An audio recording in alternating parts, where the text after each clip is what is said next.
হে hello everyone, Sanchita লাইফস্টাইলের page থেকে আবারও একটা নতুন ভিডিও শেয়ার করতে চলে এলাম। জয়পুরের রুম শেয়ার করার পর তো কোনো রকম ভিডিও আমার দেওয়াই হয়নি, কারণ মাঝখানে অন্য অকেশনের ভিডিও শেয়ার করেছি। সো সেদিন আমরা চলে যাই জয়পুরের সাইট সিন দেখতে।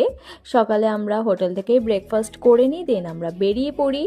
আমরা এখানে গাড়িতে চেপেও পড়েছি অলরেডি। তো আমরা ফার্স্ট যাই হাওয়া মহল, বাট আমরা ভেতরে ঢুকিনি, গাড়ি থেকেই দেখতে দেখতে যাই।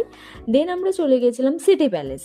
তো ভিতরটা তো অসম্ভব সুন্দর, সবটা তোমাদের সাথে শেয়ার করব, অ্যান্ড সবটা তোমরা লাস্ট অবধি স্কিপ না করে পুরো ভিডিওটা দেখতে থাকো। আর সবাই আমার পেজটা ফলো করে দিও, সঞ্চিতা লাইফস্টাইল অ্যান্ড মুয়া সঞ্চিতা কর্মকার দুটো পেজই কিন্তু অবশ্যই ফলো করে দিও। আর মুয়া সঞ্চিতা কর্মকার পেজে খুব শীঘ্রই মেকআপের ফটো ভিডিও আসছে, সো সবাই দুটো পেজই ফলো করে দিও। তো আমি ভিতরে কিছু ক্লিপ শেয়ার করছি, তো সবাই শেষ অবধি দেখতে থাকো।